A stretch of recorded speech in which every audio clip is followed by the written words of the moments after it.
Assalamualaikum warahmatullahi wabarakatuh. Hamdan wa syukranillah, amma ba'du. Bersyukur kita kepada Allah Subhanahu wa ta'ala. Salawat dan salam kepada Nabi kita Kangjeng Nabi Muhammad sallallahu alaihi wasallam, kepada keluarganya, kepada para sahabatnya, dan mudah-mudahan kita semua diakui sebagai umatnya mendapatkan syafaatul uzma di yaumil qiyamah. Amin Allah ya rabbal alamin. Pemirsa Al-Alim TV yang dirahmati dan diberkahi Allah Subhanahu wa ta'ala, bagi kita penuntut ilmu bahagia sekali ketika dalam belajarnya kita gampang Allah mudahkan, gampang dalam menghafal, sulit lupanya. Dan bahagia ketika kita memiliki putra dan putri yang cerdas, yang gampang dalam menghafal, sulit lupanya. Maka inilah menjadi harapan, inilah menjadi keinginan, inilah menjadi cita-cita kita ketika dalam belajar dan menuntut ilmunya kita. Lalu bagaimana caranya agar dalam menuntut ilmu hafalan kita kuat? Bagaimana caranya dalam menuntut ilmu agar hafalan kita terjaga, sulit lupanya? Maka tidak lain dan tidak bukan kita berkaca, mencontoh, dan juga meneladani para salafus soleh dalam menuntut ilmu, belajar menuntut ilmu. Kita diingatkan dengan kisah Ibnu Qayyim al-Jauzi yang memberikan gambaran kepada kita ketika beliau dalam menuntut ilmu, ketika beliau dalam belajar kepada gurunya, beliau sanggup, beliau bisa menjelaskan yang disampaikan oleh gurunya persis apa yang disampaikan oleh gurunya. Luar biasa, subhanallah. Dan bukan hanya itu saja, beliau juga hafal, beliau juga bisa menyampaikan, beliau juga bisa mengingat hafalan materi yang disampaikan gurunya bahkan berminggu-minggu sebelumnya. Ini yang luar biasa. Inilah tentunya keinginan kita ketika kita hari ini sebagai pembelajar, hari ini orang yang belajar ilmu. Bahkan keinginan kita juga kepada anak-anak kita agar dia gampang dalam menghafal ilmu, gampang dalam mempelajari ilmu, dan dapat memahami hafalan-hafalan yang dicontohkan oleh gurunya ketika belajar. Subhanallah. Lalu Ibnu Qayyim al-Jauzi membagikan kisahnya ini.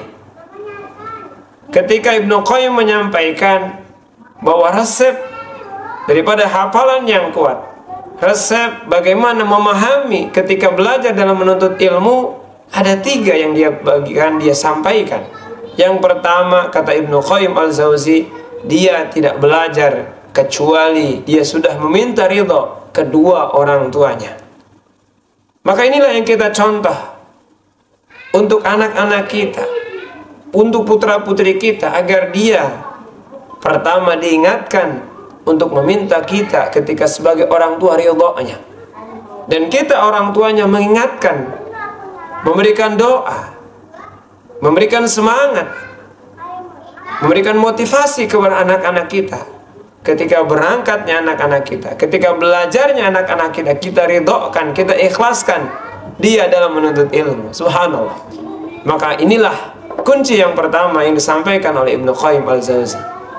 Kemudian kunci yang kedua yang dibagikan oleh Ibnu Qayyim al-Jauzi agar hafalan kita dalam belajar kita kuat, bukan hanya 1 hari dan minggu-minggu yang sebelumnya hafalannya kuat, adalah ketika dia mau belajar bersedekah kepada Allah Subhanahu wa ta'ala. Subhanallah. Maka yang pertama adalah meminta ridho kedua orang tuanya. Kalau kedua orang tuanya tidak ada, bagaimana? Mendoakan kedua orang tua yang telah tiada, ataupun menyambungkan keluarga kita, silaturahmi kepada keluarga kita, pengganti ayah dan ibu. Kemudian yang keduanya tadi bersedekah. Maka ketika kita sebagai penuntut ilmu, mudah-mudahan kita menjadi orang yang diingatkan untuk selalu memperhatikan sedekahnya kita, infaknya kita, untuk menuntut ilmunya kita. Atau boleh jadi kepada satu lembaga, yayasan, pesantren, sekolah, ataupun kepada gurunya yang kita apresiasi sebagai penghormatan kita, infak terbaiknya kita, infak penghargaannya kita kepada satu lembaga, pesantren, sekolah, ataupun guru kita. Tentu guru tidak ingin dibayar, tapi mereka kita tempatkan seseorang yang memiliki keilmuan yang cukup mahal, dan tentunya kita memberikan penghargaan kepadanya.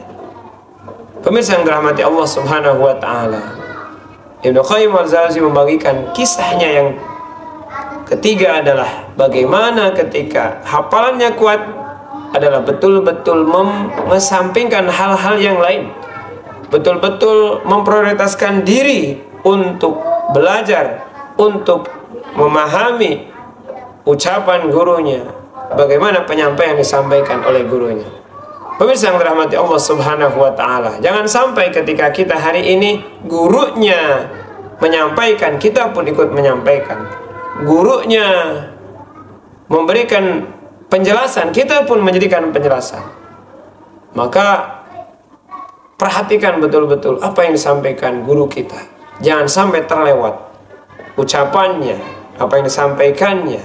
Maka kuatkan ingatan kita, fokuskan ingatan kita untuk menerima ilmu dari guru kita. Kalau merasa hafalan kita tidak sekuat para salafus saleh, maka kita kuatkan dengan dokumentasi, entah itu rekaman, entah itu tulisan, dan yang lain-lainnya. Yang ketika kita tidak hafal, ketika kita lupa, maka kita buka kembali apa yang disampaikan oleh guru-guru kita. Mudah-mudahan tiga hal yang disampaikan oleh Ibnu Qayyim al-Jauziyyah dalam penguatan hafalan, dalam belajarnya kita, menjadikan manfaat, kebermanfaat untuk kita sebagai orang-orang yang sedang belajar ilmu, ataupun untuk anak-anak kita yang sedang menuntut ilmu, insya Allah. Itu saja yang bisa disampaikan. Mohon maaf atas segala kekurangan dan kesalahan. Akhirul kalam. Assalamualaikum warahmatullahi wabarakatuh.